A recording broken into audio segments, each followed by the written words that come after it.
눌렀습니다. 됐습니까? 예. 기조 발언 조금 네. 하고 시작하겠습니다. 처음에 성경과 목회라고 해서 지금 목회자들이 성경 그리고 말씀에 대한 빈곤 그리고 많은 부분 우리가 일평생 동안 목회를 해야 된다 치면 그리고 일평생 동안 설교를 해야 된다 치면 많은 부분 목회에 대한 성경에 대한 것들을 고민하지 않을까라고 생각을 해서 우리가 좀 이번 기회에 좀 같이 공부를 좀 했으면 좋겠다. 그리고 같이 말씀을 좀 나눴으면 좋겠다. 그리고 좋은 이야기들을 서로의 목회 현장에서 바라다 보면서 같이 했으면 더 좋은 목회가 되지 않을까라는 생각을 해봤습니다. 그래서 일단은 가칭 성경과 목회로 시작을 하고요. 이런 모임들이 계속 이어져서 좋은 목사님을 모시고 그리고 저희들끼리 좋은 이야기를 통해서 이런 관계가 형성이 됐으면 좋겠습니다. 나중에 일단 말씀 전하시기 전에 광고사항을 먼저 드리고 모든 걸 정리하고 말씀을 좀 드릴 수 있도록 하겠어요. 오늘 점심 식사를 혹시 같이 못 하시는 분 계시나요? 식사 예약을 좀 해야 될 것 같아서 다 하시면 될 것 같아요. 다 하실 수 있으면 식사 예약을 좀 할 수 있도록 하겠습니다. 다 같이 하시는 걸로 하고요. 그것만 하시고 여러분들 잘 아시는 대로 홍인식 목사님을 일단 첫 번째로 모셨습니다. 그래서 우리가 같이 이야기를 해주십시오라고 했더니 그냥 한 걸음에 달려와 주셨어요. 그래서 같이 만나서 이런 이야기를 할 수 있게 또 이렇게 달려와 주신 목사님께 감사 말씀을 드립니다. 시작을 어찌됐든지 문학의 목사님이 제일 많이 문자 하시느라고 애쓰셨으니까 기도를 해주셔서 시작했으면 좋겠습니다. 좋으신 하나님 참으로 감사합니다. 저희들을 주님의 사역자로 불러주시고 주의 온전한 일들을 감당할 수 있는 힘과 능력을 주심을 감사를 드립니다. 주님 때로는 저희가 부족하다 많이 느낍니다. 주님 앞에 부끄러운 모습으로 비칠 때도 많이 있습니다. 하나님 온전히 저희가 이 성경과 목회를 통하여 그 부족한 부분을 채우며 함께 나눌 수 있는 귀한 모임이 될 수 있도록 인도하여 주시옵소서. 너무나 감사하고 끼는 우리 홍인식 목사님 참으로 저희를 위하여 귀한 발걸음을 해주셨습니다. 하나님 함께하여 주셔서 우리 홍 목사님 영적으로 육적으로 늘 강건하게 도와주시옵소서. 함께하는 모든 이들에게 주님의 평강이 있기를 간절히 소원하오며 예수님의 이름으로 감사하며 기도드리옵나이다. 아멘. 반갑습니다. 반갑습니다. 네, 반갑습니다. 저를 잠깐 소개를 좀 하겠습니다. 제가 별명이 여러 가지가 많은데요. 최근에 얻은 별명 하나를 말씀드리면서 시작을 하려고 합니다. 5년짜리. 네, 저는 이제 별명이 5년짜리입니다. 어디에서도 5년을 넘기는 데가 없어요. 여러 가지 이유로 뭐 그쪽이 싫어해서 그럴 수도 있고 제가 싫어해서도 그렇기도 하고 그래서 순천 중앙교회 그만두기까지 위임 목사를 5번이나 했어요. 사실 그거를 이렇게 보면서 제가 느끼는 게 뭐냐면 지금 우리 장로교 우리 통합교회의 이 제도라는 것이 다 유명무실하다. 세상에 한 사람이 어떻게 위임을 5번씩 하게끔 됩니까? 그거를 저의 잘못도 있고 교회의 잘못도 있고 여러 가지의 이유는 있겠지만 이런 제도는 유명무실해졌다라는 생각도 하게 됩니다. 하여튼 저는 이제 5년짜리 사람으로서 평생을 살아왔어요. 또 5년짜리 어떤 한 직에서 5년짜리뿐만 아니라 사는 것도 5년을 그렇게 넘겨본 적이 없어요. 제가 영주권이라고 하잖아요. 외국에 살면은 6개를 가지고 있어요. 6개를. 그러니까 이번 5월이나 6월 달쯤에 제 회고록이 하나 나옵니다. 60 간 넘어가지고 지금 제가 나이가 한국 나이로 이제 65이거든요. 근데 안 놀래네 여기서는. 교인들한테 그러면 와 놀래는데 와. 이 목사님들이 이제 이 신령이 피폐돼 있어요. 아니 5세처럼 보이는 거네요. 근데 그 뭐 65 밖에 안 듣는데 이제 회고록이 나오는데 왜 그러냐면 회고록 나오는 출판사가 제가 한 1년 반 동안 어느 주간지에다가 제 살아온 이야기들을 연재했거든요. 주간기독교라고 감리교 계통에. 근데 그 출판사에서 그걸 보더니 딱 연재 끝나면 단행본으로 하자 보강해서 이제 계약을 맺고 이제 원고가 다 맞춰졌는데 그 이유 중에 하나가 뭐냐면 떠돌이 생활을 했거든요. 5년 이상을 한 곳에서 한 나라에서 머물지를 않고 7개 나라를 돌아다니면서 제 목회 생활을 86년부터 시작해서 35년을 마무리한 거거든요.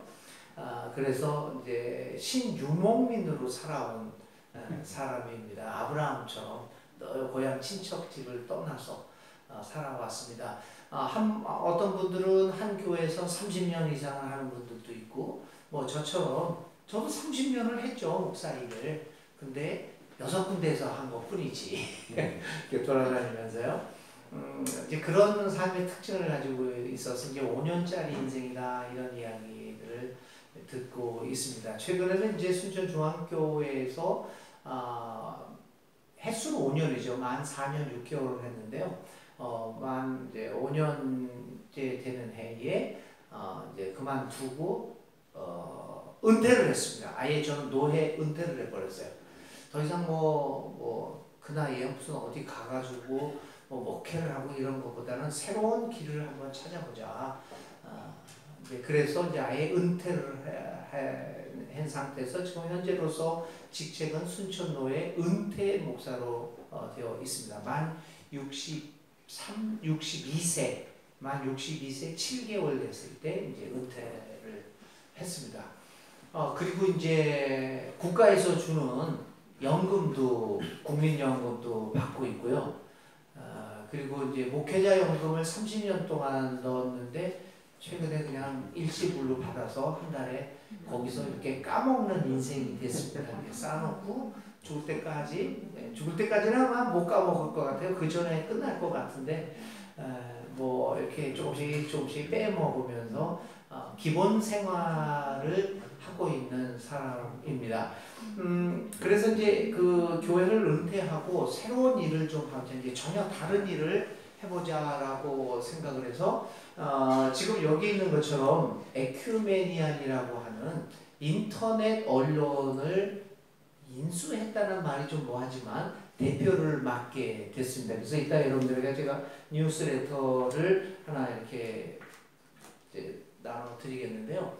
그래서 이제 이 언론을 통해서 교회 개혁의 길, 하나님의 나라를 선포하는 그 일을 지금 하려고 하고 있습니다. 그래서 지금 맡은 지가 이제 한 5개월 됐네요. 5개월 정도요. 그래서 이제 에큐메니안을 하는데 이 에큐메니안은 일반 뉴스엔조이나 다른 일반 신문들에 비해서는 굉장히 연약한 언론인데 이 언론은 사건 중심이나 어떤 기사 중심보다는 신학적 담론들을 생산해내는 그런 언론입니다. 그래서 여러분들이 한번 에큐메니안 처음 들어본 분들도 있을 거예요. 한번 에큐메니안 페이지에 들어가 보면 이게 2004년도에 창립이 됐거든요. 17년 됐는데 그 17년 동안 쌓여져 있는 신학적 담론은 굉장합니다. 이 어떤 신학 연구소 못지않게 여러 사람들이 글을 싣고 그래서 모아놓은 것들이 굉장히 많습니다. 한번 이제 참조해 보시면 되겠고요. 그래서 제가 이제 지금 에큐메니안 대표를 맡으면서 이제 언론 계통으로 해서 이 한국 교회에 나아갈 방향들을 생각해보는 그런 일들을 지금 이제 하고 있습니다. 그리고 또 한편으로 이제 NCSK 한국 기독교 교회협의회 NCSK 인권센터 이사장을 맡았습니다. 우리 통합청에서 인권센터 이사장을 맡은 경우가 그때 옛날에 돌아가신 이게 제가 성함을 빠졌는데요. 돌아가신 분이 딱 한 번 한 거의 20년 됐죠. 그 한 번 맡고 나서는 거의가 기장과 감리교에서 도맡아 했었습니다. 그러니까 통합청 목사들이 이런 인권센터의 이사장이라고 하는 아주 미묘한 그런 것들을 맡지를 많이 않고 있는지 하여튼 2020년도에 초에 저한테 이거 좀 맡아달라고 해서 제가 덥석 맡았습니다. 이게 뭔지도 모르고. 근데 온갖 공격의 타켓이 되는 그런 자리였습니다. 특별히 요즘 이제 인권센터는 성소수자 문제로 굉장히 공격을 받고 있고, 거기에 이사장을 하다 보니까 이 성소수자 문제와 차별금지법 제정에 관한 일로 많은 그 공격을 받고 이제 지탄의 대상이 많이 되고 있는 상황입니다. 그래서 이제 인권센터 이사장을 현재 맡고 있고요. 또 하나 이제 그래서 이제 이런 이제 언론과 인권센터 이사장 이렇게 해서 이제 대사회를 향한 활동들을 좀 하고 있습니다. 그래서 이제 길거리에 많이 나갑니다. 그래서 저는 요즘 살맛이 납니다. 얼마 전에는 이 그 아시아나 그 협력 업체 이렇게 해고된, 그래서 400여일 동안 지금 투쟁하고 있는, 거기에 가서도 같이 농성하고, 또 청와대에서도 세월호 문제로 24시간 단식하면서 처리한 농성도 참여하고, 부산에 가서 김진숙 씨 있죠, 한진중공업, 그 김진숙 씨 인권상 베푸면서 그 농성장도 가고, 길바닥에 앉는 일들을 많이 하는데, 그 일을 통해서 이 길바닥에 앉아 있는 길 위의 영성, 길 위에서 만나는 예수, 이런 것들을 많이 요즘 늙음하게 많이 체험을 하고 있습니다. 저는 이제 사실은 그 저의 청춘 시절 그 40년을 밖에서 나가서 살았거든요, 라틴 아메리카. 그래서 이제 2016년에 제가 2008년도에 잠깐 돌아와서 강남의 현대교회를 5년 담임하다가 도저히 못하겠다, 한국 목회를 전혀 안 하겠다 그러고 다시 이제 돌아갔어요. 멕시코 대학으로 돌아갔다가 2016년에 또 우연찮게 순천 중앙교회에서 오라고 그래서 이제 와서 한국 목회를 했거든요. 그러니까 주로 이제 라틴 아메리카에서 저희 삶을 살았기 때문에 한국의 이 현장에 대해서 밑바닥 생활을 안 해본 거죠. 물론 이제 진보적인 생각과 에큐메니컬적인 신학을 전개하면서 늘 그런 것들을 외치고 글을 쓰고 책을 내고 그랬지만은 밑바닥에서 그 현장에서 이 몸으로 고난을 겪어보지는 않은 거죠. 그동안에 우리 동료들은 감옥도 가고 매 맞기도 하고 뭐 경찰에 불려다니기도 하고 땅바닥에 앉는 그런 고난을 많이 겪었는데, 저는 그 고난의 현장이 없었죠. 그래서 늘 한국으로 돌아오면서 마음에 빚이 있었습니다. 한 번도 현장에서 이 한국의 현장과 몸으로 부딪히지 못했다라는 그러한 그 마음의 빚이 많았어요. 그래서 저는 에큐메니칼 쪽에서 뭐 이것 좀 해주십시오 그러면 전 노라고 안 그렇습니다. 왜냐면 여태까지 편하게 살았는데 와달라, 현장에 와달라, 땅바닥에 앉아달라, 그럼 무조건 나가서 그냥 거절하지 않습니다. 그래서 우리 아내는 맨날 나보고 뭐라 그래, 좀 거절을 해라. 근데 거절을 할 수가 없어서 그냥 밑바닥으로 나가서 이렇게 하고 있습니다. 늘 마음의 빚을 갚느라고. 근데 최근에 이제 현장을 접하게 되면서 뭐 국회도 나가가지고 농성도 하고 기자회견도 하고 막 이러면서 이 현장에 삶이 있구나라고 하는 것을 많이 느꼈고, 또 우리 그런 현장을 접하면서 현장에서 만나는 젊은이들 또 여러 사람들을 만나면서 느끼는 게 뭐냐면, 우리 한국 교회가 현장과 너무 떨어져 있고 이 교회 내에서만 살아가고 있는 목회다라고 하는 것들을 굉장히 많이 이제 느꼈습니다. 그래서 현재 그렇게 활동을 하고 있고요. 그런데 12월 27일부터 본의 아니게 전혀 생각지 않았는데 서울대 입구 쪽에 있는 한 70여 명 모이는 교회인데, 그 교회에서 저를 찾아왔어요. 와가지고 자기네가 담임 목사가 이제 다른 데로 갔어요. 그래서 이제 비었는데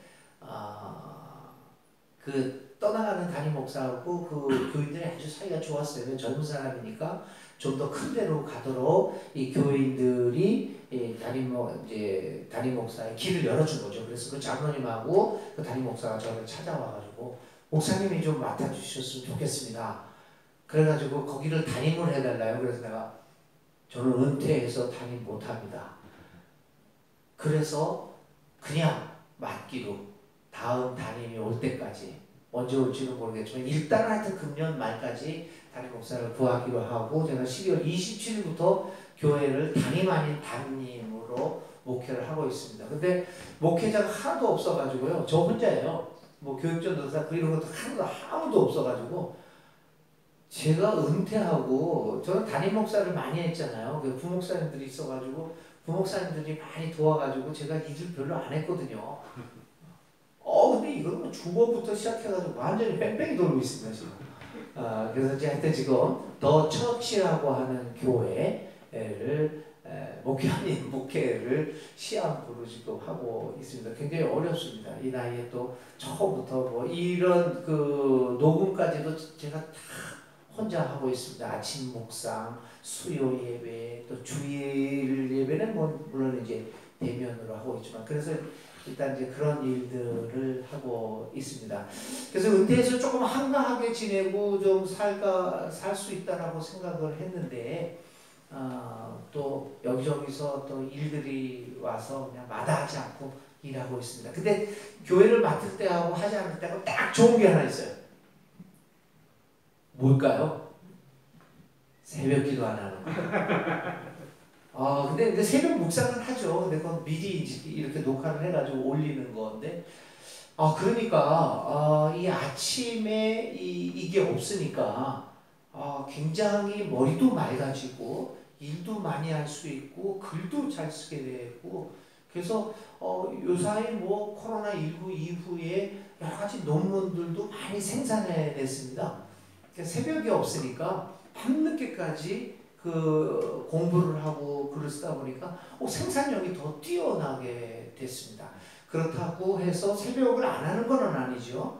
그 방송을 통해서 하고는 있어서 제가 그런 것들을 느끼면서 우리 교인들도 그렇고 우리는 어떤 제도에 묶여서 그 제도를 지키는 것을 신앙을 지키는 것으로 생각하고 있구나.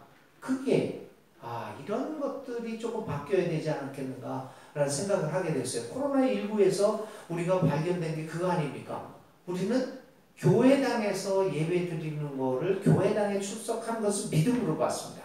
그래서 그거를 안 하면 믿음이 없다라고 생각을 하는 그런 어떤 제도에 묶인 그 신앙의 모습들이 좀 발견하게 된 경향도 있었죠. 하여튼 그래서 여러 가지 경험을 지금 하고 있습니다. 이렇게 일들을 하고 있고요. 오늘 제가 여러분들하고 좀 자유롭게 얘기하고 싶은 것은 여러분 코로나19라고 하는 거는 끝나는 게 아닙니다.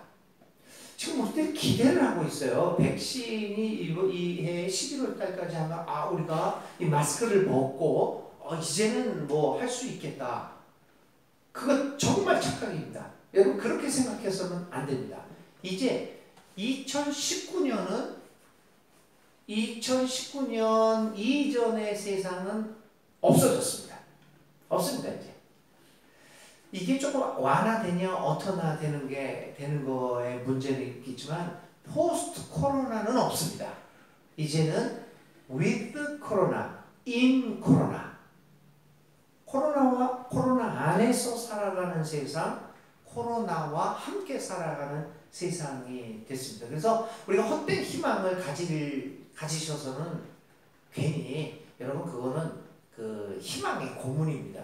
고문입니다. 희망 갖지 마시고 어떻게 코로나하고 살아갈 수 있고 코로나가 어떻게 우리의 삶을 변화시켰느냐라고 하는 것에 중점을 두고 첫 번째는 우리의 삶의 스타일의 모습을 바꿔야 되겠고요. 삶의 스타일이 바뀌게 되면 여러분들이 하고 있는 또 제가 하고 있는 저희 직업은 목사네요. 저희 일은 목회 아닙니까? 그럼 삶의 스타일이 바뀌었으니까 목회의 스타일이 어떻게 바뀔 것인가를 심각하게 진지하게 논의하지 않으면 안 됩니다. 그리고 이 삶의 스타일도 그렇고 목회 스타일도 그렇고 아주 전면적인 변화가 없으면은 아무런 이 일을 할 수가 없습니다. 이 말은 뭐냐면 우리가 변화하자, 개혁하자라고 이야기를 하고 있는데 그 변화와 개혁을 위한 패턴이라고 합니다. 이 패턴을 송두리째 바꾸지 않으면 변화와 개혁은 없습니다.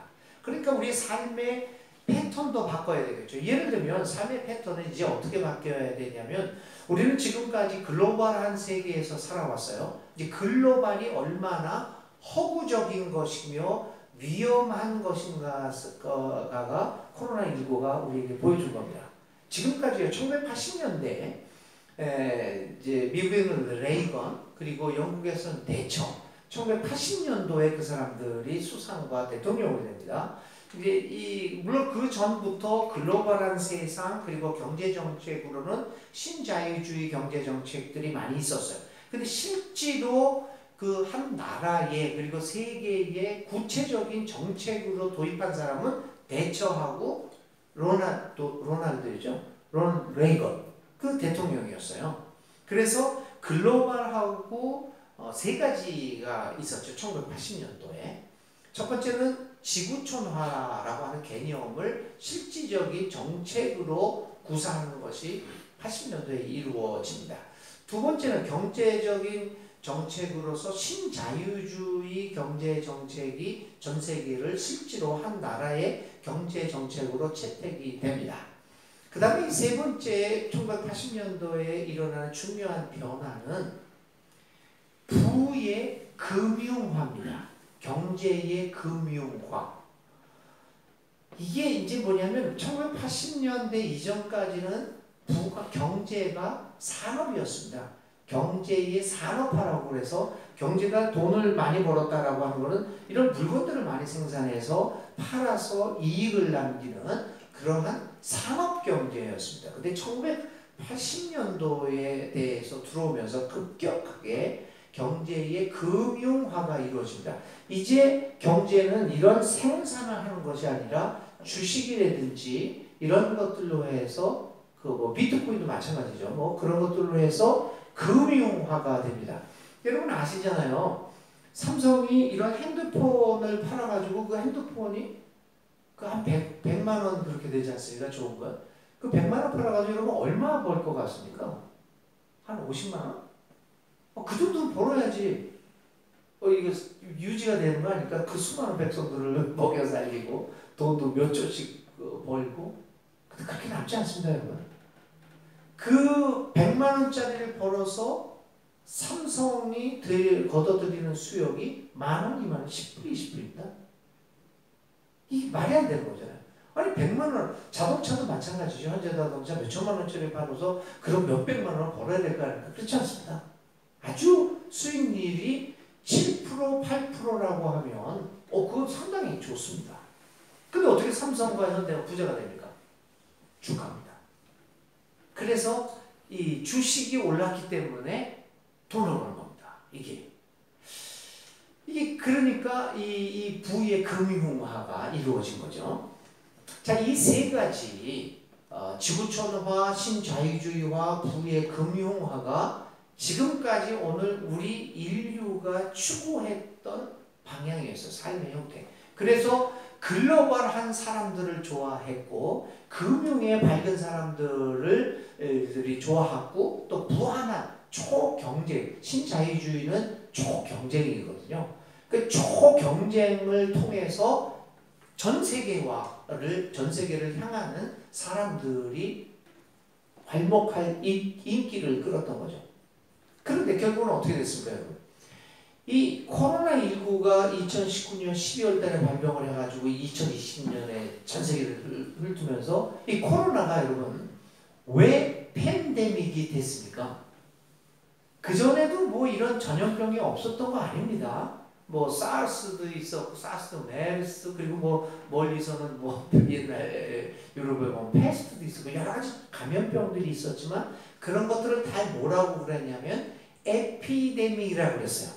감염병. 그 에피데믹이라고 하는 것은 지역에 한해서, 어느 한 나라, 아니면 어떤 지역, 그래서 그 에피데믹이라고 했습니다. 인류의 역사상 처음으로 그 패스트도 여러분 에피데믹이었어요. 그 유럽 지역에서 인류 역사상 최초로 팬데믹이라고 하는 그러한 표현을 받은 감염병은 이 코로나19입니다. 근데 코로나가 왜 팬데믹이 됐습니까? 이 세 가지 때문에 그런 거죠. 그러니까 특별히 지구촌화, 이 글로벌한 것 때문에 이렇게 이 팬데믹이 됐습니다. 이 코로나19가 이렇게 우리에게 이 팬데믹이 닥쳐오면서 우리가 깨달은 게 뭐냐면, 글로벌이라고 하는 것이 우리 인류의 미래를 보장해 주는 것이 아니라 인류를 멸망시킬 수 있다라고 하는 위험성을 본 거죠. 글로벌한다는 거. 그리고 그 다음에 이번에 어떤 문제가 있었냐면, 우리나라는 좀 문화가 좀 그러니까 그런 일이 없었지만 외국에서는 사재기가 많이 됐습니다. 나만 살아야겠다. 그러니까 신자유주의 경제정책이 우리에게 준 것은 뭐냐면, 나에게 나 중심의 세상이죠. 내가 살아야 된다. 내가 제일이다. 나 중심의 세계를 만들었던 겁니다. 그래서 유럽들이나 그렇게 잘 나갔던 미국, 유럽들 나라가 우리나라에 비해서 그렇게 엉망이 됐던 것은 그런 개인주의적인 초경쟁의 그 사상 속에서 이 팬데믹을 감당할 수가 없었던 거죠. 이제 그런 것들, 그리고 또 한 가지, 이 부가 금융화가 되다 보니까 생산이 멈추지 않습니까?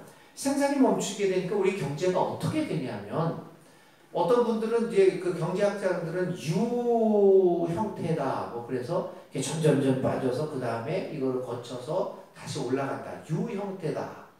근데 제가 며칠 전에 지난 월요일 날 NCC에서 저도 논찬을 했는데요. 코로나19와 생각하는 사회 정치, 경제, 정책에 대해서 우리가 토론을 했어요. 저는 물론 이제 신학적인 면에서 그거를 이야기를 했는데, 홍기빈이라는 분이 있어요. 홍기빈 박사. 그분이 칼 폴라니 전공이신데, 폴라니 한번 여러분들 글들 좀 한번 읽어가셨으면 좋겠어요. 거대한 전환이라든지 이런 거. 근데 그 책이 너무 비싸더라고. 28,000원 막. 그러니까 도서관에다가 한의장신대에다가 요청해가지고 사다 달라. 도서관에. 그 거대한 전환도 한번 읽어보십시오. 이제 그 폴라니를 전공하신 분인데, 그 이분이 홍기빈 박사가 그날 와가지고 얘기하는 거, 저는 처음 들었어요.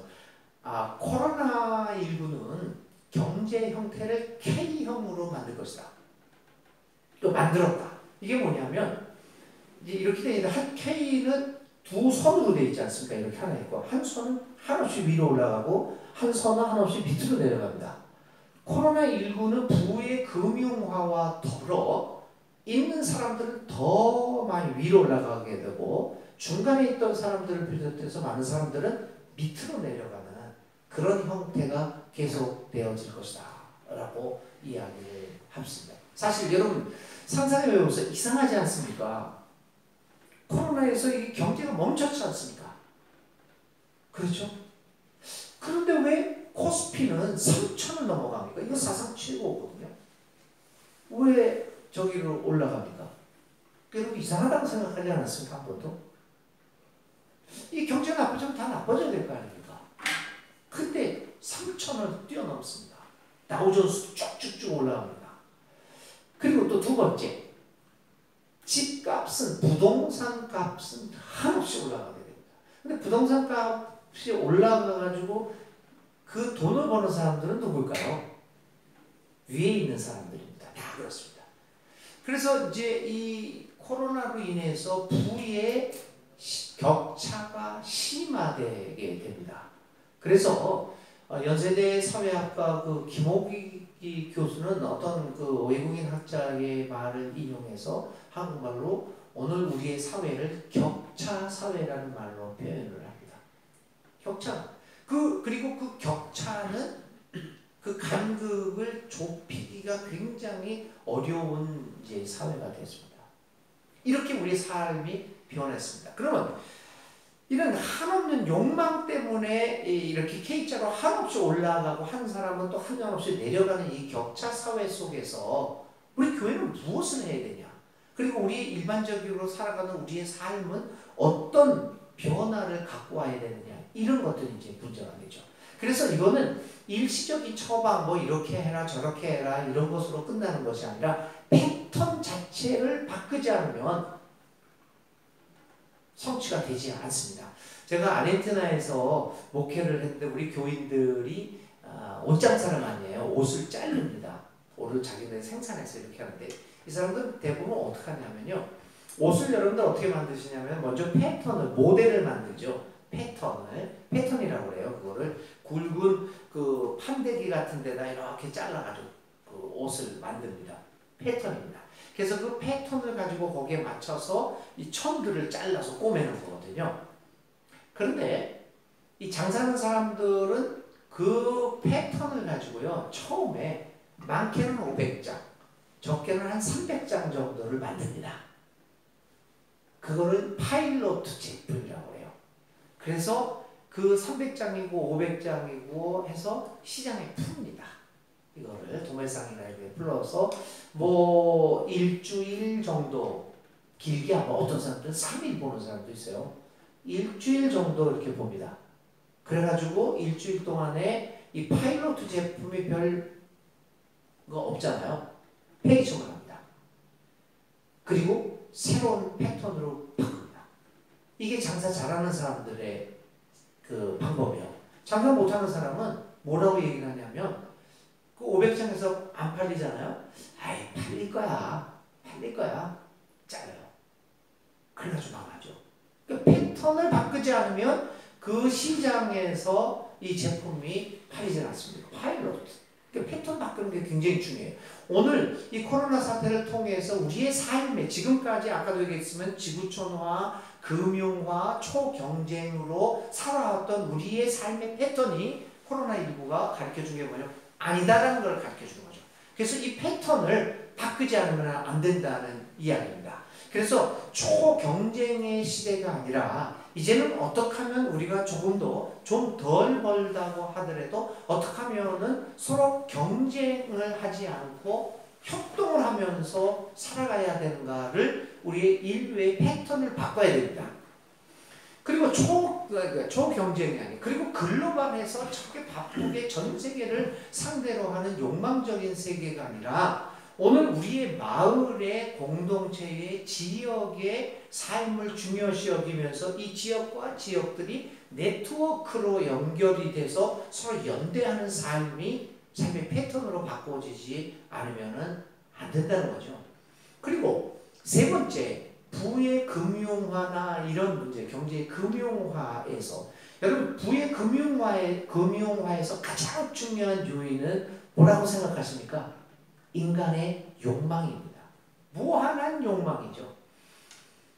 근데 여러분 인간이 욕망을 여러분도 욕망, 저도 욕망 다 있습니다. 그런데 인간의 욕망이 여러분 무한하다고 생각하십니까? 그렇죠. 무한하죠. 인간의 욕망이 무한하다고 하지만 인간들이 그렇게 무한하게 욕망한 시대는 언제부터였을까요? 태어날 때부터였을까요? 인류 초기 때부터 우리는 무한한 욕망을 가지고 있었을까요? 무한한 욕망이 우리의 본질이라고 할지라도 그 욕망을 무한하게 표현한 것. 그게 인류 초기부터였냐? 아니었습니다. 중세기였냐? 아니었어요. 근대 르네상스 시대도 아니었어요. 기본적으로 인간이 무한한 욕망을 구체적으로 표현하고 싶어 했던 거는 산업혁명 이후 자본주의가 본격적으로 시작되었던 거. 여러분 자본주의라고 하는 것이 인류 초기부터 있었던 거 아닙니다. 많은 사람들은 자본주의라는 게 인간이 태어날 때부터 있는 거다. 그건 진짜 헛소리입니다. 자본주의는요 산업혁명과 해서 이 자본이 이 경제가 자본이 되어지는 그 산업혁명 이후부터 이렇게 자본주의가 이제 발생을 하게 되죠. 그 자본주의로 인해서 자본주의는 인간의 욕망을 무한하게 표출하도록 만들어져야 됩니다. 그때부터 우리 인류가 욕망을 무한하게 표현한 겁니다. 결국 코로나19 사태를 갖고 왔죠. 그래서 뭐냐? 지금 이 부의 금융화는 무한하게 돈을 벌겠다라고 하는 이것의 표현입니다.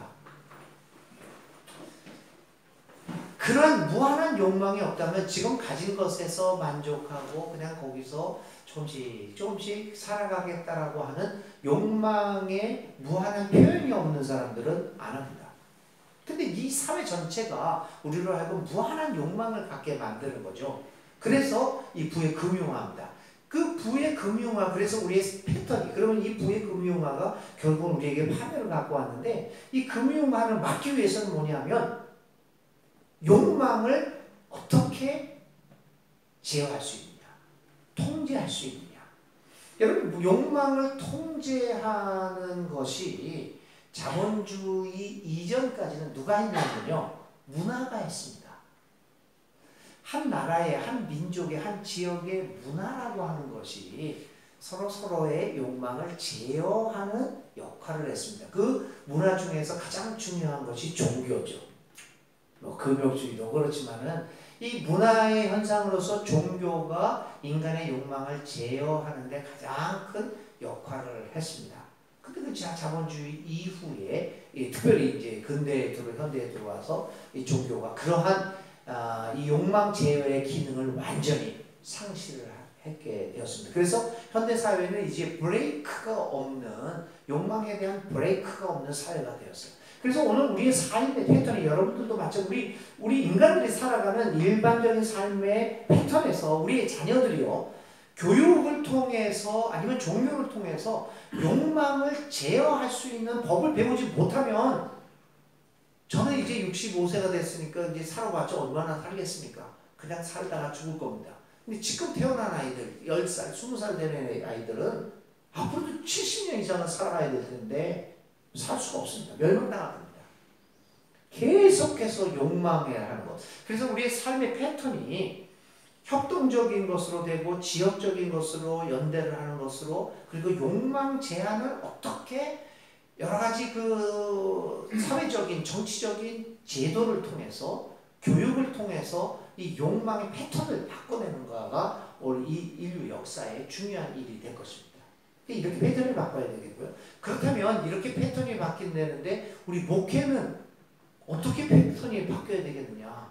이런 것들을, 이러한 사회적 삶의 패턴의 변화 속에서 목회 패턴도 생각을 해 보아야 합니다. 저는 몇 가지로 그걸 한번 코로나 시대의 목회의 대안들이라기보다는 패턴 바꾸는 것.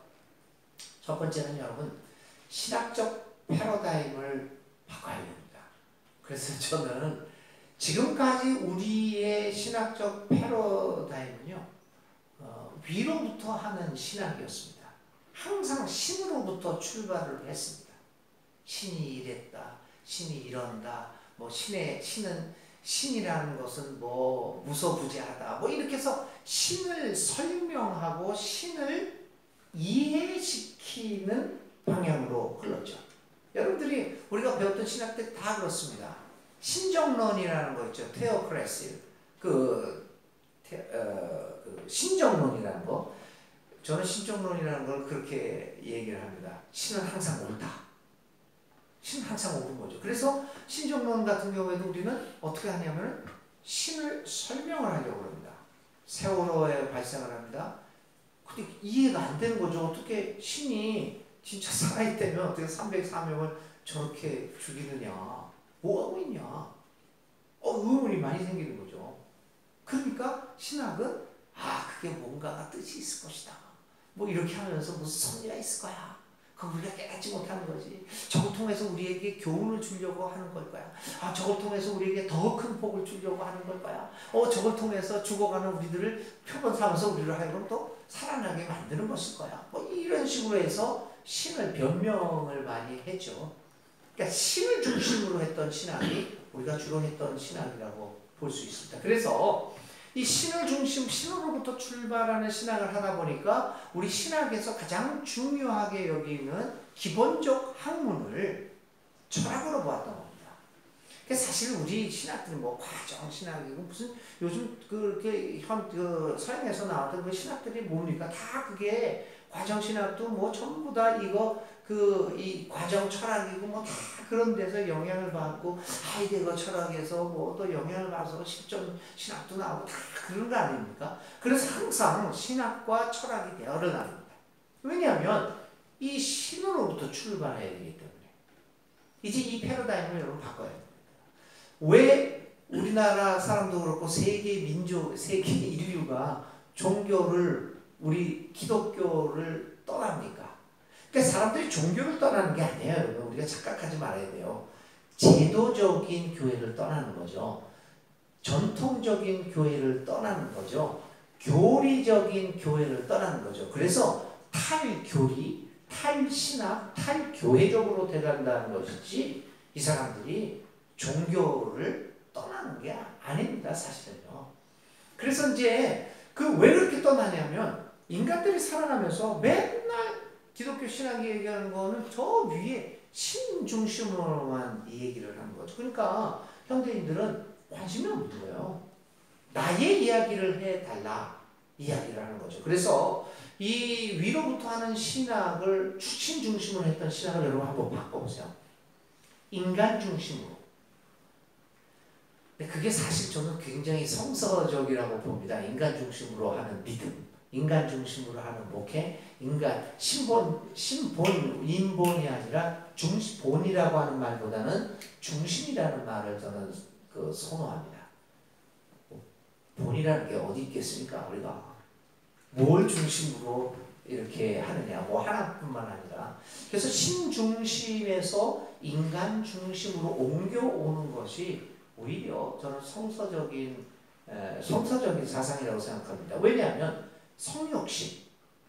우리 기독교에서 가장 중요한 것이 신이 인간이 되었다라고 하는 성육신인데 그걸 우리가 공부해야 되는 거 아닙니까? 성육신이 뭡니까? 하나님이 하나님의 자리를 하나님 됨을 버리고 인간됨을 입으신 겁니다.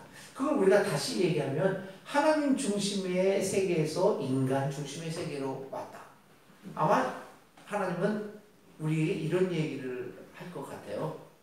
야, 나는 인간을 향해서 내려가는데 너희들은 왜 자꾸만 인간을 버리고 저쪽 하늘로 신을 향해서 오냐? 나 답답하다. 나는 너희들한테 가는데 그 방향성을 우리가 참 잘 봐야 됩니다. 그래서 이 신학을 모든 보는 것들을 인간 중심으로 한번 보아야겠다라는 생각이에요. 제가 늘 얘기하는 것 같이 그래서 이제 이런 인간 중심으로 신앙을 전개하고 성서를 해석하고 이 사회와 대화를 나눌 때 여기에 소통의 길이 있습니다. 예를 들면 성서 해석하는데 제가 늘 하는 얘기 중에서도 요한복음 4장에 사마리아 여인 얘기를 하잖아요. 우리는 어떻게 생각합니까? 신 중심입니다. 신은 완벽합니다. 신은 도덕적이고 윤리적이고 절대적이고 한 틈에 오차도 없는 아주 완벽한 존재입니다. 그 신의 중심으로 이 사마리아 여자를 보니까 형편없는 여자로 볼 수밖에 없는 거죠. 뭐 가늠한 여자, 뭐 남편을 지금 6번째 남편하고 사니까 굉장히 센 여자다. 뭐 이렇게 이야기도 할 수도 있고요. 근데 여러분 그거를 버리고 인간 중심으로 한번 보십시오. 그 사마리아 여자를 중심으로 여러분 한번 생각해 볼 때 사마리아 여자는 절대 나쁜 여자가 아닙니다. 오히려 그 남성 위주의 이 가부장적인 사회에서 완전히 피해를 본 피해자입니다. 그 피해자인 가운데서도 그 자기의 존엄성을 유지하려고 굉장히 노력했던 인물이라는 걸 발견하게 됩니다. 오늘 우리들은 세상을 바라보면서 성소수자를 얘기를 해봅시다. 성소수자를 보면서 늘 하나님 편에서 봅니다. 하나님 편에서 보면서 하나님이 성을 2개 만들었다. 그리고 남자와 여자가 서로 사랑을 하게 만들었다. 하나님 편으로만 봅니다. 그러니까 이해가 안 되는 거죠. 근데 이해가 안 됩니다. 하나님 편에서 섭리라는 것을 보게 됩니다. 저는 이 섭리라는 것도 만약 우리 하나님이 죽은 신이라고 하면 섭리가 있어요. 절대적인 섭리. 움직여지지 않는 섭리. 그러나 살아있는 신이라고 한다면 이 섭리가 있는데 섭리가 굉장히 라이브하고 다이나믹합니다. 역동적입니다. 이게 이제 목회자들 다른 데 가서 이야기를 하면 굉장히 반발이 많이 받는 건데요. 한번 곰곰이 생각해 보세요. 살아있는 사람들은 성경에서도 하나님이 섭리라고 그러고 절대적이 아니었어요. 죄를 지면 죽인다. 그게 창세기 6장 아닙니까? 죄악이 관영하니까 죽인 거예요. 그런데 자기가 사람을 만든 걸 회개해요. 후회해요. 그래서 죽여요. 그 죽여놓고 나서는 또 나중에 또 후회를 하십니다. 내가 다시는 물로서 너희들을 죽이지 않겠다. 아니 섭리가 어디 있어요? 왔다 갔다 하는 겁니다.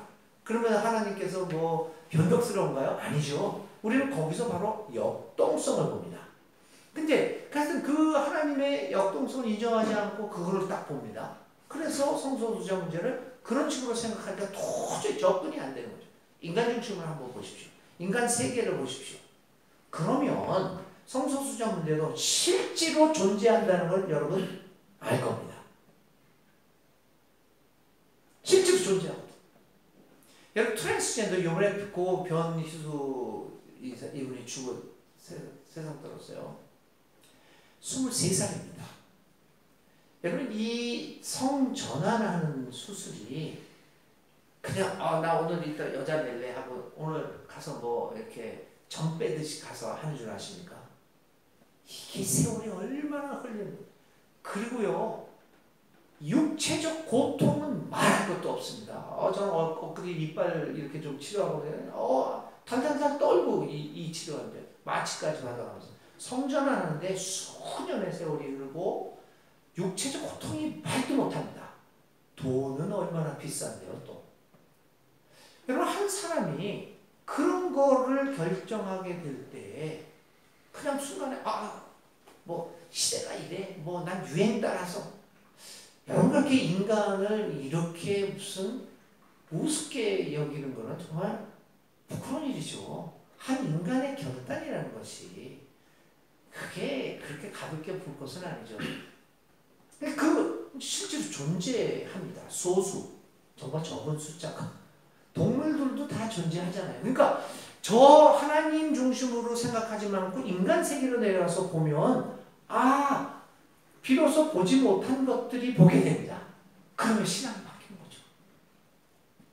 이걸 해석하는 것들이 달라지는 것이죠.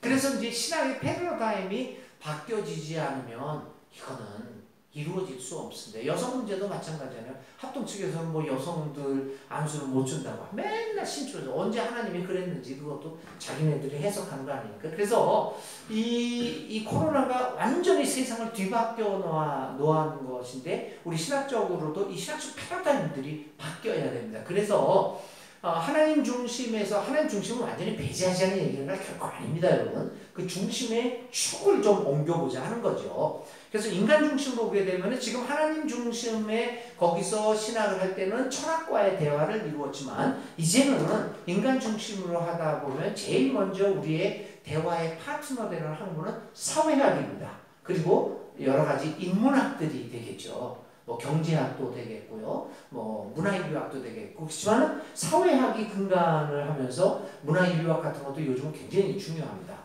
사회학과 문화인류학을 바탕으로 인간을 생각을 해볼 때 거기서 신학을 전개할 때 여러분 우리를 외면했던 젊은 세대들 그리고 이 일반 사람들이 우리가 대화를 하는 겁니다. 그러니까 항상 하나님 얘기만 하다 보니까 대화를 못 나누는 거죠.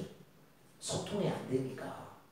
그러니까 이렇게 신학적 패러다임을 좀 바꿔보시고 신학적 패러다임을 바꾸는데 여러분들의 조금 그 시선들 공부를 조금 그쪽 방향으로 좀 한 번씩 좀 해보시면은 좋을 것 같습니다. 이제 그런 것들을 그래서 이제 저는 은퇴를 하면서 최근에 지금 서울에서 일어나고 있는 그 경향을 말씀드리면 여기 뭐 한일장신대 교수님도 계시고 저는 뭐 장신대 이렇게 보면 지금 이제 우리 한국 신학대학이 특별히 우리 예수교 장로의 통합주 신학교는 교단 신학이에요. 그러다 보니까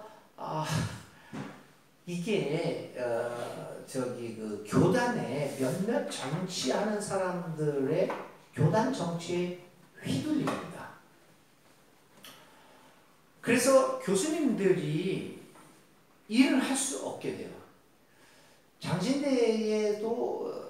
장신대에서도 몇몇 교수들이 우리 교단의 신학 검증위원회 비슷한 게 있어요. 불려간 사람들이 몇 사람 있습니다. 제 친구 교수도 갔다 왔어요. 갔다 와가지고 걔한테 물어봤지. 어떠냐 그랬더니, 야, 이 심리적으로 그 정치 목사들 그냥 한마디로 거지 같은 것들. 진짜 예수 안 믿는 것들 그냥 그 얼굴에 욕심과 그런 것들. 딱 그 교수 불쌍한 교수 하나 딱 들어가면서부터 주눅이 드네. 이거 완전히 정신적 트라우마가 생겨요. 그래서 여러분들 교수 장신대 교수들이 발언을 제대로 못한다 너무 욕할 필요 없다고요. 여러분들도 그런 데 가서 한번 해봐요. 와, 주눅 들어서 이게 자기 검증을 스스로 내리게 안 됩니다. 이렇게 교단 정치가 신학을 억누르고 있잖아요. 이제 앞으로 우리 통합이 살려고 그러면 어떻게 신학대학이 교단 정치로부터 이렇게 독립을 할 수 있느냐. 이것들을 교수님, 학생들, 지역 목회자들이 힘을 합해야 돼요. 누구 총장, 누구 이사장 뽑는 게 중요한 게 아닙니다. 제도적으로요. 교수, 교직원, 학생, 목회자들이 힘을 합해가지고 하루속히 이 신학대학들을 교권 정치에서부터 자유롭게 만들어야 됩니다. 그렇지 않으면 그 교육이 안 이루어집니다.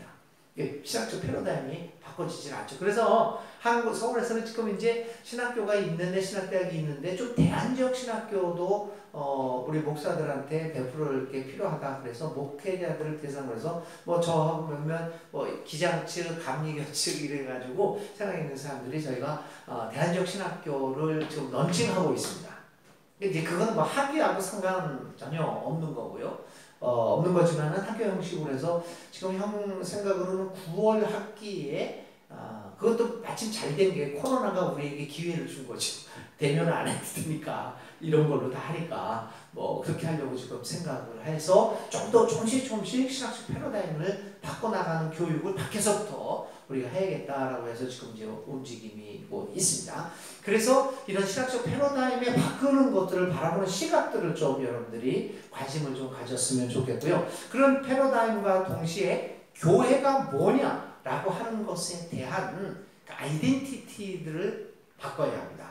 첫 번째, 저는 코로나19가 우리에게 준 교훈 중에서 뭐가 있냐면은 욕망을 줄여라, 너무 세계적이 되지 말아라 라고 얘기했잖아요. 그러니까 교회 본연의 자세로 돌아와야 됩니다. 그 두 가지를 얘기합니다. 그래서 첫 번째는 하루속히 영성 공동체로서만 집중할 수 있는 교회가 되어야 합니다. 그래서 두 번째는 그거 연결되는 거는데, 교회가 일을 하지 않는 교회로 발전해야 된다. 좀 이게 과격하게 얘기하는 거죠. 여러분, 우리는 지금 교회가 모든 일을 하죠. 모든 일을 교회를 해요.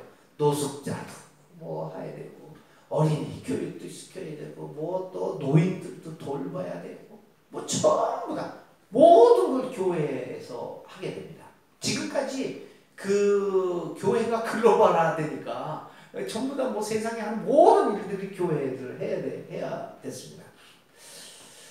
여러분, 이래가지고 이 코로나 시대에서는 이 삶의 패턴이 바뀐 데서는 도저히 감당하지도 못하고 전문성 있게 할 수도 없습니다. 교회는 주유소처럼 예수 그리스도의 하나님의 삶을 위한 에너지들을, 영적 에너지를 공급하는 영적 공동체로만 돌아와야 한다고 저는 봅니다.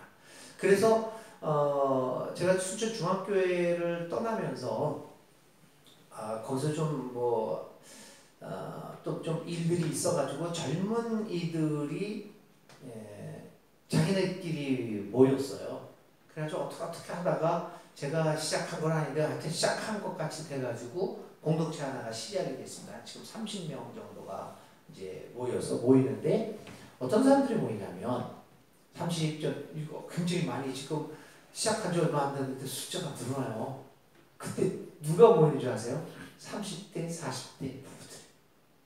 그리고 이게 시작한 지 얼마 안 됐는데 요거 내가 나중에 편집을 해야지. 요 얘기는 돈 얘기를 해도 직업들이 좋아요. 의사, 뭐 은행원 직업들이 안정된. 그래가지고는 헌금을 잘. 저희는 헌금을 3종류만 했거든요. 저는 하나로 사실은 통일을 하려고 그러는데 또 힘들더라고. 그게 정서도 있어서. 그래서 11조, 주일헌금, 감사헌금 요 3가지만 하는데 헌금이 튼튼하게 나와요. 아, 그게 가능해요. 그래서 우리가 뭐 했냐면 우리 교회는 일 안 할 교회입니다. 여러분들이 개척교회를 하시고 또 개척을 하시려고 하는 분들의 문제가 뭐냐면 사람들이 안 와요. 그 개척교회에. 왜 안 올까요? 여러 가지 이유가 있어요. 첫 번째, 저 개척교회는 내가 돈 많이 내야 돼. 그쵸? 왜냐하면 뻔하잖아. 또 이제 교회를 건축해야 되고 교육까지 해야 되고 뭐 시설들을 잘 그거 못해. 두 번째, 교회에 가면 개척교회 가면은 뭐 반사부터 시작해서 성간에 뭐 또 부엌일하고 일 하루 종일 교회에 묶여 있어야 돼. 이 2가지가 제일 큽니다, 여러분. 여러분들이 아무리 목회를 잘하고 설교를 잘하고 정말 한다고 해도 작은 교회 그러면은 왜 안 오냐면 여러분 그것 때문에 안 와요. 일만큼 돈 많이 들어가서. 그렇다면 개척교회는 작은 교회가 그 이미지를 바꿔보면 어떨까요? 우리 교회에 오더라도 내 설교가 좋아. 나를 참 좋아해요. 근데 못 오니까 돈 많이 들어가고 시간이 많이 뺏겨서. 그러면 그 이미지를 한번 바꿔보세요. 우리 교회에서 제 목사가 좋습니까? 그럼 오십시오. 여러분들이 다니시던 교회, 여러분들이 내시던 그 헌금에서 더 내지 않아도 됩니다. 그 내도 내면 됩니다. 일 안 해도 됩니다. 그냥 예배만 참석해도 됩니다. 라고 이미지를 바꾸면 가능성이 있습니다. 이게. 그래서 저는 처음부터 예수 함께라고 하는 공동체인데 그렇게 시작했어요. 실제로 주일 예배밖에 없어요. 그런데도 주일 예배를 통해서 또 코로나19가 그게 좋은 거예요. 주일 예배만 드리고 나머지 것들은 다 여기로 오고요. 조회수를 보면 굉장히 많이 교인들이 참여합니다. 자기가 좋은 시간에. 수요일 예배 그냥 올려놓습니다. 그런데요. 예를 들면 30명, 40명이 출석을 하잖아요. 그러면 대면 예배를 하면 10명도 안 나와요. 그 시간에 7시에 누가 오니까. 그런데 이 예배는 이 줌이나 이 예배는 동영상 예배는 40명, 50명이 와서 보고 들어요. 그러니까 대면 예배 주일날 하고. 그래서 첫 번째는 그래가지고는 그 교회에서 모여가지고 다른 일을 하는데 뭐 오늘 점심에 메뉴가 뭐다 권사님끼리 싸우고 누가 주방장이야 진짜 누가 장로고 내가 뭐 재정을 하고 이런 거 싸움하지 않고 일을 하니까 그렇게 싸움을 하는 거죠. 그래서 예수님의 정신이 뭐냐? 하나님 나라가 뭐냐? 이걸 집중적으로 그 바뀌어진 신학적 패러다임을 가지고 해석하는 성서들을 가르치고 신학 마당을 하고 그렇게 가르칩니다. 그래서 근데 우리가 교인이 처음에 개척을 할 때, 뭐 몇 명 할 때, 애들 가진 부모들이 걱정이 뭐였냐면 목사님 근데 우리 애들 교육은 어떻게 해요? 그게 제일 걱정이더라고요. 큰 교회 가면 선생님들도 많고 막 다 그냥 교육이 잘 되지 않습니까? 여러분 다 그거죠. 제가 뭐라고 그랬냐면 여러분 그 교육을 여러분도 그랬고 나도 그랬고 그 교육을 받은 결과가 지금 한국 교회 모습 아닙니까? 교회 교육 잘못됐다는 겁니다. 그러니까 왜 뭐가 잘못됐냐? 좋은 시설과 좋은 교리 교육을 했다는 거예요. 그러니까 성서의 정보를 전달하고 그리스도인들을 만드는 교육이 안 된 거죠. 그래서 많은 사람들이 작은 교회에 못 나오는 이유 중에 하나가 뭐냐면 큰 교회 가면 시설이 좋아서 거기에서 애들 교육이 잘 될 거라고 하는 착각이에요. 그래서 저는 부모들한테 뭐라고 그랬냐면 시설 좋은 거 왜 자꾸 교회에서 찾습니까? 우리나라 교육, 초등학교, 중등학교 얼마나 시설 좋습니까? 시설 좋은 거, 정보 교육, 그런 기능 교육들 그냥 세상에서 받으시고 교회에서는 이렇게 편한 세상, 금융화되어 있는 세상에서 교회만이라도 어릴 때부터 불편하고 어렵고 힘든 가치관 교육을 받아야 합니다. 소통했어요. 그래서 그 어린아이 가진 부모들이 와요. 그래서 그 예배들을 꿈꾼 거죠. 그러니까 별로 이제 돈에 대한 뭐 자기가 내던 돈 그대로 내면 되니까 어차피 교회들은요 돈을 이 헌금하는 거를 계속합니다. 참 좋으신 분들이에요 교회들. 하던 대로 100원 내고 있으면 100원 그냥 내시면 됩니다. 부담 없으니까 오히려 이제 오게 되는 경향도 있어요. 그래서 영성 중심으로 한번 일하지 말고요. 그러니까 영성적 공동체와 일하지 않는 교회가 이제 같이 갑니다. 그러면 일을 어떻게 합니까, 여러분? 일은 어떻게 하냐면 교회에서 하지 말고 밖에서 나가서 하십시오. 여러분의 가정에서, 여러분에서. 예를 들면 노숙자들을 돌보기를 원한다. 그걸 왜 교회에서 꼭 해야 됩니까? 그러니까 노숙자들 교회에서 돌보려니까 시설을 마련해야 되죠. 그렇죠. 그러니까 또 투자를 해야 되죠. 헌금을 걷어야 되죠. 그렇지 않습니까? 뭐 노인들을 위해서 뭐를 해야 돼요? 노인 대학을 해야 돼요? 그것도 시설을 해야 되지 않습니까?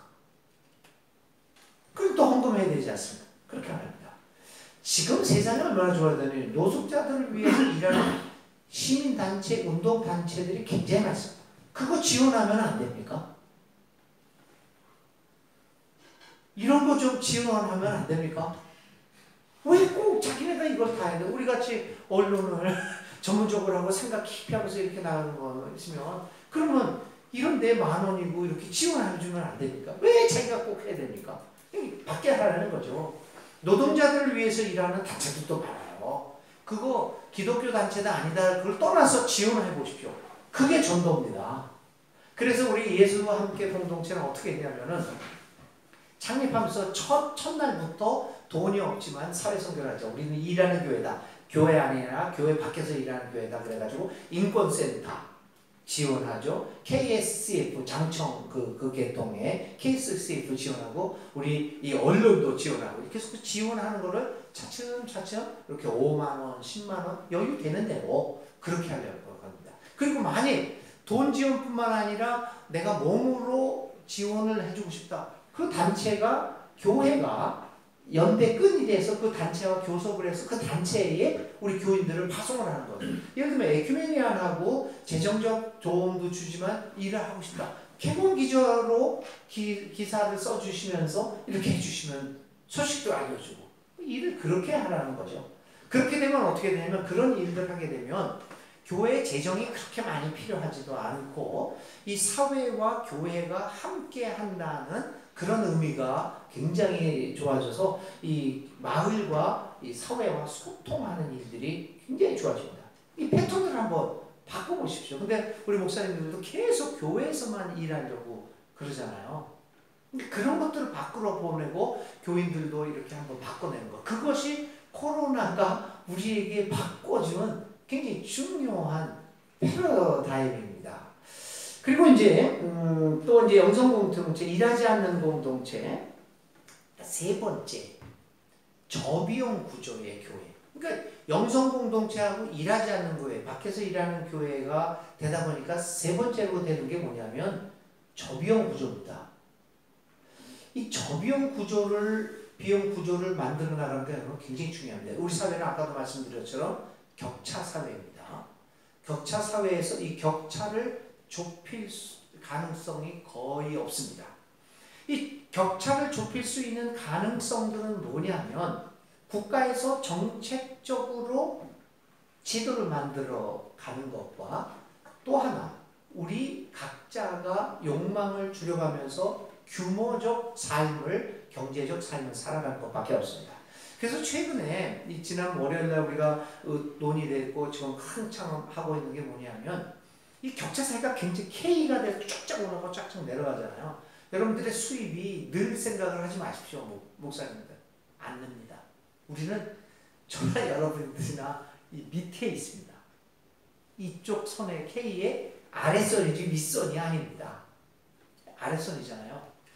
자, 이 격차 사회를 어떻게 좁힐 수 있느냐? 그 중에서 사회정책, 사회에서 하는 얘기는 뭐냐면 사회적으로는 정치적으로는 어떻게 되냐면은 이 격차를 줄이기 위해서 얘기하는 게 기본소득입니다.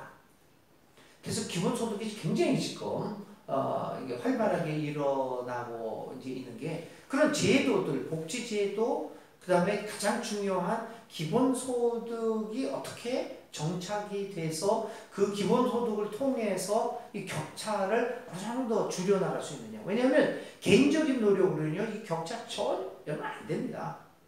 그거 여러분 뭐 조금 머리 쓰면 뭐 주식을 하면 나도 그렇게 됐다. 아닙니다. 그런 거 포기하시는 게 좋습니다. 그래서 오히려 제도를 맞게 만들어가는 것. 그래서 이제 기본소득 같은 거. 그래서 결국 세제를 바꿔서 세금을 늘려가면, 그래서 그것을 분배를 어떻게 하느냐. 이런 것들이 사회적인 제도로서 정착이 되고, 이제 앞으로 이제 기본소득은 굉장히 많이 이제 논란이 될 겁니다. 근데 그것이 아주 좋은 방향으로 나갈 수 있을 것 같아요, 지금요. 그래서 이제 격차를 줄여주는데, 자, 교회에서는 그 격차를 줄여주는데 어떻게 되겠느냐. 이 저비용 구조들을 우리가 개인적으로 만들어 가야 됩니다. 아까도 얘기했듯이 영성 공동체와 밖에서 일하는 교회를 만들면 이 저비용 구조는 저절로 일어나게 되고, 그래서 저는 어떻게 얘기를 하냐면, 이제 새로운 목회는 이 교인들하고도 헌금 제도를 좀 바꿔나갔습니다. 저는 함께 공동체, 예수 함께 공동체에서 어떻게 되냐면, 우리가 이 사회보다도 먼저 기본소득을 우리 교회 공동체에서 만들자. 그럼 여기서 일하는 사람은 누구냐? 목사 아니냐? 목사에게 기본소득을 보장해주는 그 제도를 만들자. 그래서 우리 기본소득을 만들었어요. 다른 일을 안 합니다. 우선 여러분 이게 웃기는 얘기로 들릴 수 있겠지만, 우리 교회는 이제 시작한 그 예수 함께 공동체는 어떻게 결정을 했냐면, 예산을 사람 중심으로 한다. 사람 현재. 그래서 담임 목사를 지금 구했어요. 제가 이제 6개월 동안 주음으로 하다가 순천 중앙교회에서 저의 부목사 했던 아주 좋은 친구를 지금 43인가 되는 친구를 우리 교인들하고 의논해서 제가 결정한 걸 교인에서 이름을 어떻게 했습니까 해서 그분을 이제 시무 목사로 청명하고, 저는 그냥 이제 물러나기로 해서 그냥 일주일에 한 번 주음으로 신앙 마당을 하는 걸로 해서 이제 지도 목사로 이제 협동 목사, 지도 목사 이런 걸로 해서 이제 나왔는데, 그때 청명할 때 어떻게 얘기를 했냐면, 우리 교회는 일을 하지 않습니다. 그러니까 저비용 구조니까, 그러나 저비용 구조에서 비용을 줄이는 데 있어서 사람에서 줄이면 안 됩니다. 우리는 저비용 구조를 만들 때 제일 먼저 사람 비용을 줄이잖아요. 그거는 비성서적이고 비인간적이다. 사람은 놔두고 다른 데서, 예를 들면은 모여서 밥을 먹는 거 안 한다. 뭐 각자 먹으면 되지 뭘 하냐. 뭐 건물을 화려하게 안 한다. 이런 걸 다 줄이자. 그리고 사람은 먹고 살 수 있게 기본소득을 하자. 그래서 교인들하고 작년 말에 예산을 짜면서 자유로 한 달에 낼 수 있는 금액이 얼마인가. 그래서 그걸 다 제출을 했어요. 제출을 해서 이제 그 예산을 짜서 이분에게 소위 집 주는 거하고 기본소득을 마련해서 예산을 짜서 그렇게 했습니다. 물론 이제 이런 것들이 각자 교회 형편에서 다르겠지만, 그런 정신을 가지고 기본소득을 주겠다라고 하는 기본 그 정신을 가지고 교회를 해나가게 되면 저비용 구조를 만들 수가 있는데, 사람을 깎지 마시고 다른 일들을 깎는 그러한 저비용 구조의 교회로 만들어가는 것이 굉장히 중요합니다. 그럼 마지막으로 마지막으로 하나만 더 말씀드리면요, 이 교회 모습 중에서 중요한 건 뭐냐면, 어떤 하나님을 믿고 어떤 예수를 따르느냐라고 하는 겁니다. 그래서 요게 조금 힘들기는 하지만, 교리적 예수를 벗어나서 역사적 예수의 모습을 되찾아가는 게 굉장히 중요합니다. 여러분, 역사적 예수라고 해서 뭐 불투만 생각하고 그러시면 안 됩니다. 역사적 예수의 연구도 굉장히 많이 발전을 했고, 1980년대에 미국에서 한 예수 세미나 이후로 역사적 예수의 연구가 상당히 발전이 돼서 정말 영감을 굉장히 많이 줍니다. 저는 요즘 제가 한국 기독교 연구소 소장도 하고 있거든요. 거기서 이제 역사적 예수를 지금 30년 동안 책들을 굉장히 많이 냈어요. 근데 그 책들을 보면 굉장히 부닥치는 것도 많은데 역사적 예수의 연구에서 어떻게 이게 이거구나 여러분들의 성서를 보는 눈과 이런 거를 많이 이렇게 바뀔 겁니다. 역사적 예수의 발자취를 따르는 교회가 될 때에 이 코로나19에서 교회의 본래적인 사명을 다할 수 있다라고 생각을 합니다. 그래서 이제 성경과 목회라고 하는 제목이 있는데 그 성경을 이해하는 데 있어서도 이 신학적 패러다임 이런 패러다임이 바뀌어서 이 성경을 보게 되면 굉장히 놀라운 이 시대에 생명력이 있는 말씀들이 이렇게 아주 굉장히 샘수업도 나오게 될 겁니다. 여러분 굉장히 어렵지만 힘내십시오. 오히려 이것에서 우리 작은 교회 저는 이제 큰 교회들 지금 오늘 우리 교단이 하고 있는 이런 일에서는 이미 여러 희망을 버렸습니다. 제가 사실 명성교회나 우리 통합측 내에서 뭐 개혁 소리를 많이 내고 뭐 여러 가지로 난리치고 막 그랬는데 요즘 저 잔잔합니다. 저 뭐 명성교회 이제 뭐 목소리도 안 내고 뭐 페이스북에도 그런 얘기 안 하고 제가 요즘 많이 올리는 글은 뭐냐면 생길 찾자 이건 아니다. 그래서 공자가 논어에서 하신 말씀 후목 불가조약 후라는 말이 부패했다는 말이거든요. 썩었다는 거 썩은 나무 가지고 불가하다 조각하는 게 그러니까 새 것으로 조각을 할 수밖에 없다. 그래서 요즘 저는 뭐 이제 은퇴한 후에 계속해서 지금 이제 작업을 하고 하는 것들이 교판을 초월해서 뭐 기장, 감리 뭐 이렇게 해가지고 현재 이제 세기를 모색을 하고 있습니다. 그래서 조그만 교회 연합체도 지금 이제 계속해서 작업을 그게 뭐 한두 달 내에 이루어지는 건 아니지만요. 교회 연합체도 만들어가는 작업들도 지금 하고 있습니다. 이렇게 세기를 적은 수지만 세기를 찾아 나간다고 하면 분명히 희망은 있습니다. 하나님은 살아계시고 굉장히 역동적으로 활동하시는 분이시니까요. 근데 이제 우리가 생각을 좀 바꿔야 될 필요가 있습니다. 우리의 패턴을 바꿔보는 노력을 조금 우리들이 좀 해야 되겠다. 그래서 성경과 모임에서도 여러분들이 모여서 의논하고 이렇게 공부하시는 것이 그냥 옛날 거 다지는 것보다 우리가 정신 차리자 이런 수준을 넘어서서 우리가 어떻게 패턴을 한번 바꿔볼까 이런 것들을 한번 생각해 보시면 좋겠습니다. 여기까지 하겠습니다. 저 혼자만 떠들었습니다. 죄송합니다. 감사합니다. 혹시라도 이거는 하나 질문하고 가야겠다 하실 내용 있으시면 손들어서 말씀해 주시면 그 답변까지는 좀 받을 수 있도록 혹이라도 없으시면 그리고 저희 저 시간 많으니까요. 뭐 돈 걱정하지 마시고 감사비를 예를 들면 감사비를 주시겠다고 그러면 좀 있으시면 뭐 주시고요. 뭐 적당히 주시고 뭐 없대면요. 근데 뭐 저 같은 돈 주면 좋죠. 싫어하지는 않습니다. 많이 주시지 마시고. 그런데 저는 기본 소득은 있거든요.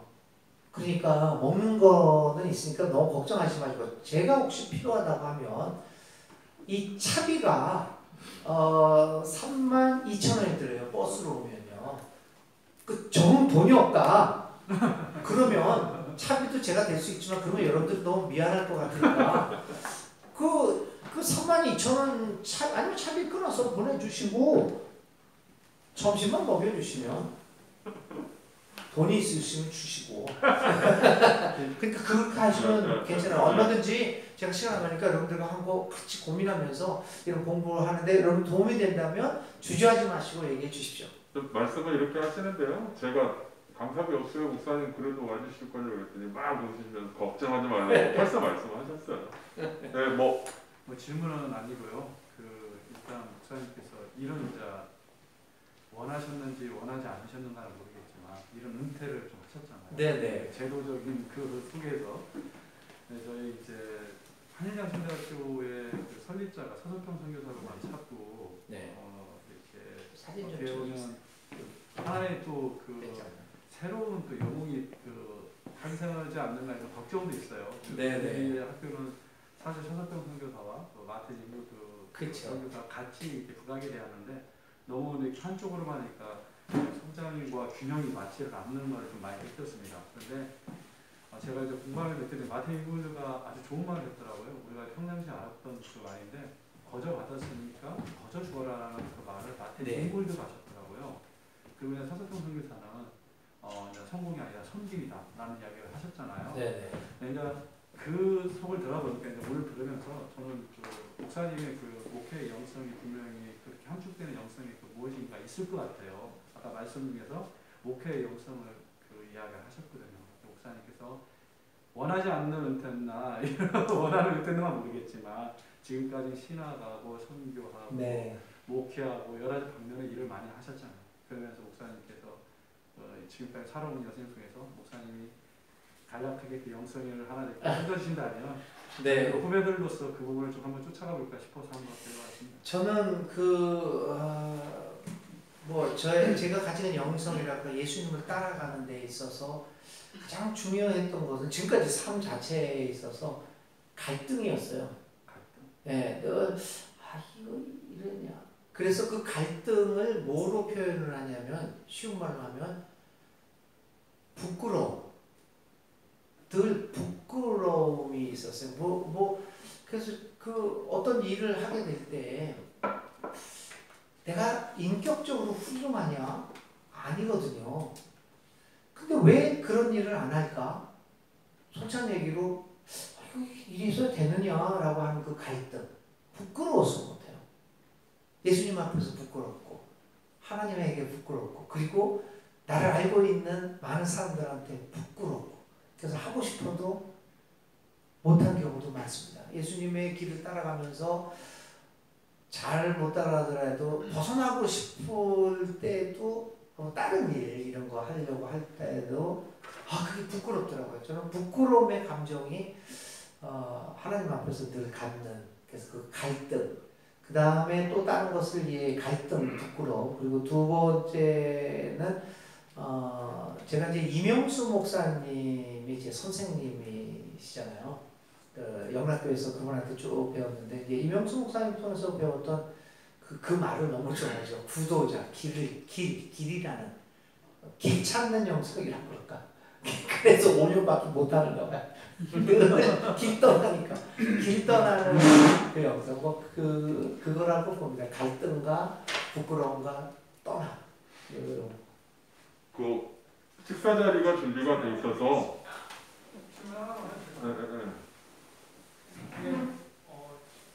설교하면서 네. 가장 고민하는 부분이 최근에 사회 문제가 여러 가지 있으면 이 사회적인 문제들을 보다는 간단해서 어떻게 이야기할 것인가 그런 고민이거든요.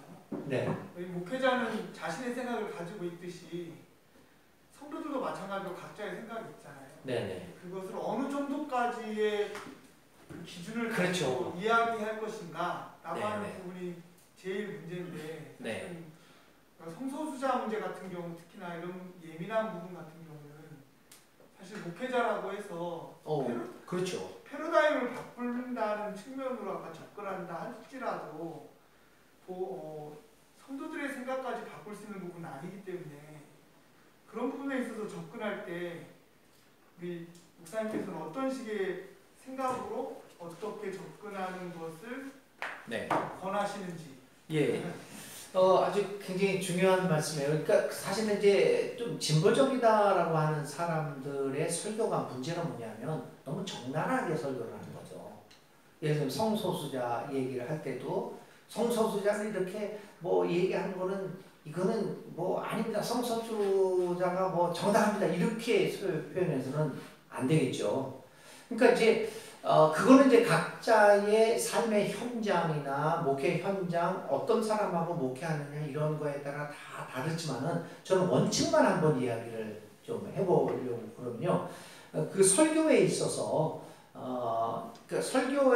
신학 사상을 신학적인 설교를 해야 돼요. 그렇잖아요. 내가 가지고 있는 신학, 나의 신학 패러다임으로 성서를 해석해서 그 말씀을 설교로 만들어서 선포를 해야 되는 거죠.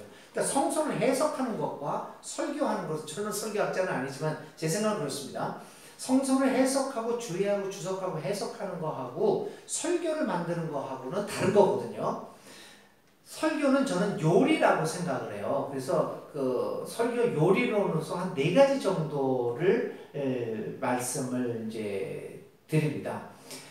그런 상황, 성소수자 이런 문제들도 그렇고, 뭐 노동자 문제, 여러 가지 문제들을 얘기할 때 그 상황에 따라 어떻게 그 말을 요리하느냐, 그게 굉장히 중요하죠. 그래서 대답이 될지는 모르겠지만 비유로 얘기를 하면 이렇습니다. 첫 번째는 설교는 음식에 비유해서 보면 맛있어야 합니다. 너무 그 음식에서 뭐 당근 넣고 양파 넣고 이렇게 늘어만 놓으면 누가 먹습니까? 이거를 잘 조화를 해서 음식은 맛있어야 됩니다. 그래서 설교도 맛있어야 합니다. 그러니까 맛있다는 얘기는 뭐냐면 흥미를 유발시킬 수 있는 교인들의 기호가 어디 있느냐를 봐야 합니다. 많은 설교자들이 나는 신학을 많이 공부한 사람들이 많이 그래요. 특별히 진보적이고 에큐메니컬한 사람들이 그렇습니다. 나는 이거를 이렇게 해야겠다. 근데 도저히 받아들일 수 없는 그 기호가 다른데 어떡합니까? 그래서 이 사람들의 기호가 무엇인가를 파악하는 것이 굉장히 좋습니다. 그래서 그 설교를 맛있게 기호에 맞게 얘기를 해야 됩니다. 그러니까 성소수자라고 하는 단어를 저는 교회에서 쓰지 않았습니다. 설교할 때요. 그 기호가 그 거부 반응이 있으니까. 그러니까 여러 가지로 우리와 살아가는 모습이 다른 사람들, 소수자들이 있습니다. 뭐 그런 식으로 직접 부닥치는 단어들을 사용을 하지 않습니다. 맛이 있어야 되고요. 근데 두 번째가 또 뭐가 있어야 되냐면은 음식이 맛있는 것만 먹다 보면 저처럼 당뇨병 걸립니다. 영양가가 있어야 돼요. 그래서 설교를 만들 때 기호에 맞추지만 그 기호에만 맞추게 되면 완전히 싸구려 설교가 되는 거죠. 영양가를 줘야 되는데 이건 뭐냐면 아까도 말씀드린 것처럼 신학적 해석이 반드시 들어가야겠다. 그러니까 굉장히 공부들을 여러 가지 대화를 나누면서 해야 되겠고요. 그 다음에 세 번째, 음식은 맛이 있어야 되고 영양가도 있어야 되지만 모습이 멋있어야 돼요. 눈으로 봐야지. 그래서 설교도 멋있게 해야 된다. 이 이야기는 뭐냐면 설교를 멋있게 한다고 하는 것은 단어 사용 하나하나에 좀 세련된 그리고 그 시대에 맞는 그 단어들을 사용을 해줘야 된다. 그러니까 설교를 이렇게 논리적으로도 그렇고 짜임새 있게 만들어야 됩니다. 그게 이제 멋있는 설교가 되게 되죠. 그러니까 많은 사람들이 설교를 듣고 나서 뭐라고 얘기하냐면 무슨 말씀을 하신 거지? 생각나는 건 웃기는 얘기밖에 생각나는 게 없죠. 그러니까 뭔 얘기를 했지? 그러니까 멋있다라고 하는 것은 사람들이 눈길을 끌게 되는 거잖아요. 이렇게 가다가. 그러니까 설교를 구조를 아주 짜임새 있게 하는 것. 그것들을 이제 훈련이 필요하고 마지막으로는 아무리 맛있고 영양가 있고 멋있다라고 하더라도 비싸면 안 돼요. 가격이 저렴해야 된다. 그러니까 어떻게 설교를 재미있고 쉽게 할 수 있는가 라고 하는 것도 저는 40대 50대는 굉장히 설교가 어려웠어요. 그래서 제가 많이 들었던 평가 여러분 제가 자랑 같지만요 설교 잘한다는 평가 되게 많이 받는 사람입니다. 교인들한테도 그렇고 설교 진짜 잘한다는 평가 굉장히 많이 받아요. 근데 40, 50대 제가 받았던 설교의 평가는 뭐냐면 목사님이 하는 거는 교수님이 강의하는 것 같다. 너무나 논리적이고 저는 단어도 얼마나 엄선해서 과학적인 단어만 쓰고 막 그랬어요. 요즘에 듣는 말은 뭐라고 듣냐면 목사님 설교는 깊이가 있는데 쉬워요. 그렇게 되죠. 그래서 그런 것들을 좀 종합적으로 해서 성소수자 문제라든지 노동자 문제라든지 이런 부동산 문제라든지 이런 것들도 조금 이제 성경과 연결해서 할 수 있다라고 봅니다. 근데 하여튼 회중의 컨텍스트를 분명히 고려하지 않으면 안 되겠다. 오늘 참모임이라 저희가 화두를 좀 던져달라고 했는데 굉장한 화두를 조금 많이 던져주신 것 같아요. 그래서 지금 목사님께서 또 올 수도 말씀하셨으니까 잘 새겨들었다가 한번 또 만나서 이런 이야기들이 계속 좀 됐으면 좋겠다. 이게 또 안타까운 건 현장에서 진짜로 들어야 되는 목사님들이, 젊은 목사님들이 또 부사역을 부사역자를 하다 보니까 이거죠. 올 수 있는 시간들이 또 이 낮 시간에는 조금 그렇더라고요. 혹시나 이제 또 저녁 모임 시간이 되면 그것도 괜찮다고 하니까 그런 시간도 목사님이랑 좀 얘기를 해볼 수 있도록 했으면 좋겠고요. 밥 시간이 돼서 혹시 더 물어보고 싶으시면 아직 안 가시니까요. 제가 광고만 좀 하고 네네네. 이걸 하나씩 가져가시고요. 뉴스레터 이렇게 발행은 안 합니다. 근데 이런 것이 에큐멘이다라고 하는 것을 하나씩 좀 가져가시고 여기 또 후원 계좌도 있으니까 후원하실 분들은 10,000원 이상은 안 하고 10,000원에서 5,000원 사이입니다. 한번 해주시면 좋겠고요. 그리고 또 한 가지 제가 한국 기독교 연구소 소장을 하고 있는데 저희들이 책을 역사적 예수에 대한 책을 발행해요. 근데 거기에 독자들을 모집을 합니다. 에큐메니아는 5,000원, 10,000원 후원하면 기사만 읽잖아요. 그 혜택이 기사를 읽는 거거든요. 여기서 담론들을 가져가고. 근데 한국 기독교 연구소는 한 달에 최저 회원이 10,000원이에요. 그 10,000원 그냥 꼭 뭐 내는 것 같지 그렇지 않습니다. 10,000원을 한 달에 내시는 분들한테는 우리가 발행하는 책은 다 보냅니다. 그러니까 책값을 한 달에 10,000원 된다 그러면 여러분 요번에 그 4월달에 책이 하나 발간이 되는데 싫어할 책들이 많아요. 큐어 구약 성서 주석이 나와요. 큐어 그거 하는데 교인들한테는 보이시 마시고 여러분들만 숨겨놓고 계세요. 책장에도 넣지 말고. 그게 50,000원짜리예요. 그것도 보냅니다. 우리 내부에서 했어요. 10,000원 받고 어떻게 50,000원짜리 보내? 걔도 법칙이니까 보냅시다 해서 50,000원짜리도 그냥 보내고. 보통 15,000원, 17,000원짜리가 한 달에 거의 한 권씩은 오는데 그것도 있으니까 여러분들 그렇게 해서 좀 사고의 지평들을 높여봤으면 좋겠습니다. 감사합니다. 네, 감사합니다. 식사 장소는 다 전북로의 목사님이시니까 저 전북로의